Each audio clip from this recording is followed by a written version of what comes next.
good at predicting when things are going to go wrong, at least in predicting how bad they're going to get. So when I was during, like, right before COVID hit, and I was an educator in Baltimore City public schools, I remember being on a video call with my cohort for my master's program, and I said, you know, I'm reading these articles about what's going on in China. Do you guys think it's going to impact us? People in my meeting were like, the Olympics are still on, so it's not going to impact us at all. And I was like, y'all, I don't think we're graduating. Whatever projects we have planned, whatever show we want to put up, I don't think it's happening. Like, I got to be honest, like, what I'm reading, when this wave hits our side of the world, it's not going to be okay. And it wasn't. And we didn't graduate. Like, literally, we had a virtual graduation, and like 2.5 years later, I got to walk across the stage. They did a delayed, like, we're going to lump you in with all our other graduates. I mean, I got my degree, but it was like, I was online in my cap and gown. That was my graduation in 2020, you know, from my master's program.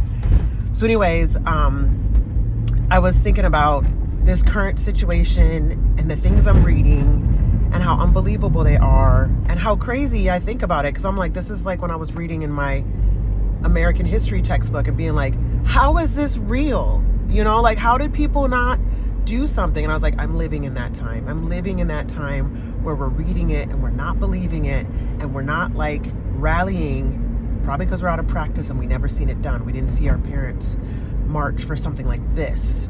Like, we've seen them march on race-based stuff. But this is all of us being hungry. This is all of us, you know, needing something. And America is so individualized. We don't know how to lean on each other. We don't know how to be in community. We don't know how to look past our differences and our quirks in order to make sure that we are okay and our neighbor is okay, right? And I've always been built that way because I'm from the Midwest, and that's just how we come. And like, literally in the Midwest, you will have friends even if you don't want them, because it's just how it is. People are just really friendly. It's just how that happens. But I'm looking at the storm that is coming.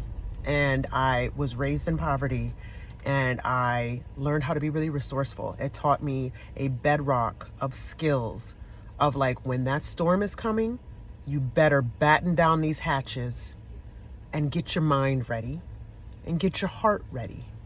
And the intuitive, nurturing side of me that exists, I promise. I work with children. The nurturing side of me is thinking through all these different protocols, because I live in an apartment building, and I was like, whether I like it or not, we in this building are in it together. If something's happening outside these walls, we are in this building together. And I have people I check on, and when there's a fire drill, I text them, I call them, I'm like, are you out of the building? Do you need me to come get you? You know, like, this is going to be a time where we need to take care of each other and to allow each other to take care of each other, and to explore what skills we have to barter with, right? I was thinking about, like, literally this morning, just going ahead of the storm. Because here's the deal. Let me tell you this real quick. If you don't think, it's going to be fine, tariffs, it's going to be fine. If you really think that, it's not going to hurt you to prepare. I'll tell you that. If I do all this preparation and I'm like, I'm just going to get blah, blah, blah, blah, blah, blah, ready to go. If I don't need it, I'm still good. But what happens if it is as bad as I'm suggesting and you didn't do anything to prepare? You're not going to be good. I got to tell you, when groceries triple in cost, the money that you're putting towards other things starts going towards groceries. And so here's what I suggest, because I think at some point people are going to stop going to work. I think we're going to revolt. I think there might be civil war. I already know who I'm revoting for president. Can I get Bernie for president? And can I get Cromwell from Texas, that representative, that black woman? Can I get her as VP? Because Bernie been through it. Hopefully people won't have too much of a problem because he's white and he's male. But he is an ally. He's an advocate for sure. And she don't take no stuff from nobody. So I need her. I need her to be like, nah, we're not doing that. We're not doing, like, I need that energy, that black girl magic in the White House. Anyway, just saying, when we revolt, That's my assertion for president and VP. And they can fix this nonsense. Anyway, moving on. So at some point, I think we're going to revolt. I think we're not going to go to work. And I think that puts all of us in the same boat. And I think Trump is going to have such poor approval ratings that those people are going to turn. And they're going to be with the tide. They're going to be with us. It's going to be universal. Because I think there's going to be breadlines. I think we're going to head for a recession. It's going to be a collapse. And I don't think we'll have allies outside of the U.S. And I already have an exit strategy to see if I can get out. Because teaching is a worldwide thing, you know. Teaching, they need teachers everywhere. I'm an exceptional teacher. I have really good references. So I have an exit strategy, but if you don't, I'm just saying, you need to figure this stuff out. So my strategy, because here's the deal. When you're looking at impending doom, an apocalypse, dystopia impending, you have to come up with a strategy, right? And so I'm coming up with a strategy. You can't do what you can't do. I'm just going to tell you that. But you can do what you can do, and you can break the rules a little bit, right? Because nobody's going to be looking at a little rule breaking. They'll be looking at like, holy crap, our Constitution. Everything's falling apart. Democracy. Rah, right? So I'm looking at, I have a nice balcony, and it's great for lounging on, but I could also grow an entire container garden out there. And if I'm looking at not wanting to spend money on food and really wanting to be able to feed myself and still afford, you know, I don't know what's going to happen to gas. You know, maybe I won't be able to afford gas at some point. You know, maybe I'll need to trade.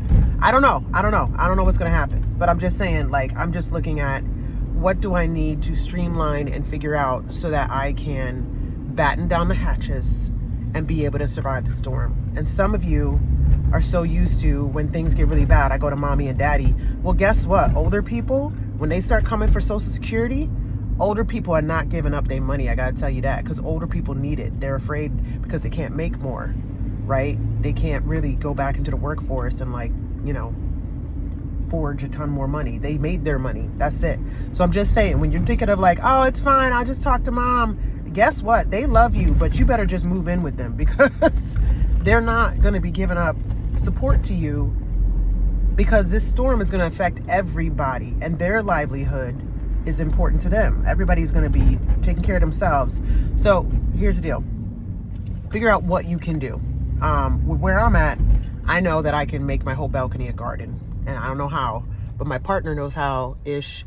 And so I'm going to, like, and listen, this is the growing season coming up right now. People are starting seeds in their fridges right now. They're doing little nurseries. So, like, if you want to grow things, get on it. Also, another thing, when these tariffs hit, so like Amazon warehouses and a lot of places already are stockpiled with inventories, and then they just send their stuff to their stores or send their stuff straight out from the warehouse. When that shit has to be restocked, when they have to put in another order on Alibaba, if you don't know, that's like an international thing, on the Alibaba website to China or whatever, those costs have tripled or quadrupled because they're doing reverse tariffs. And then Trump is like penalizing them on top because he has this like fragile ego. Anyway, so I'm just saying, when the inventory currently in the warehouse is gone, this money will impact us, and you won't be able to get simple things cheap. So if you can take the food cost out, if you can get your seeds, get your stuff growing, and you can subtract that money from your food costs, it'll kind of level out a little bit. But if you're still paying for food, buying all your food instead of some of it coming from your garden or whatever, it's going to impact you in a very heavy way. Unless you're wealthy, then good for you. You already have your guarantee from the storm, because I mean, those tax cuts, whatever, ain't gonna hit you. So anyways, so food, and then and tariffs, think about that. And then what was the last thing? Oh, you need to think about bartering. So I was already asking myself, you know, what do I eat a lot of? And I was like, I eat a lot of eggs, and I have some connections for some free food and that sort of thing, like reliable free food and meats. But I was like, what if they dry up? I need to have multiple bartering connections. So if I have a ton of cucumbers and a ton of tomatoes, a surplus, I can't eat them before they go bad, I can go to my egg people, my people who I know have chickens, and I can make a trip and make a trade, right? So I don't know if it's going to get that bad. I'm just saying. But in my head, It does not hurt you to make a plan. It really doesn't.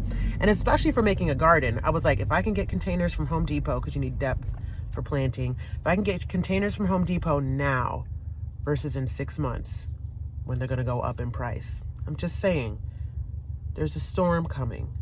Think ahead. Is it going to hurt you to get ready? Is it going to hurt you? Start a garden. And then maybe like you don't need it and you just sell the plants on like Facebook Marketplace. Is it going to hurt you to get ready to make sure your family's okay? Is it going to hurt you to, I don't know, find some sort of online little seminar about how to do container gardening and start thinking about it? Because I was like, oh, I just was seeing about these cork cubes that expand to 3 times their whatever. I bet you those are stockpiled somewhere in an Amazon warehouse. I could buy like 15 of them, get them in, and then I'm ready to plant my garden. And my partner, I just bought a big seed packet this morning. I saw a cool commercial and it was like 500 different varieties. And I was like, let's do that. Because we could even grow flowers. You know, I'm just thinking ahead that when some things crash, I know that me and mine, I did what I could with my knowledge, right? And I'm actually going to see if my building, we have a librarian in our building. She's really great. I'm going to see if my building, if we want to collaborate on learning about certain things, and if there's like some sort of session at the library. They have a lot of talks that they host. But if anything, she could be like, oh, I'll gather some books for you. And I'd be like, sweet, I'll come pick them up. And maybe even we can have a session where we all get together, everybody takes a book and we like skim and we just talk. You know, like it could be something as simple as that. Oh, Mary's growing tomatoes. I'm growing cucumbers. You know, not that I'm going to only grow one thing, but I'm just saying like cucumbers are a thing that like, they take over. They're like really expansive. Or somebody's going to be like, I'm going ham on potatoes because I love potatoes, but I'll have leftovers. And I'm like, great. I don't eat a lot of potatoes, but when I want one, I want one. So, you know, or somebody might be like, I know how to make butter and yogurt. And I'd be like, bet, can you teach me? Or can I trade with you?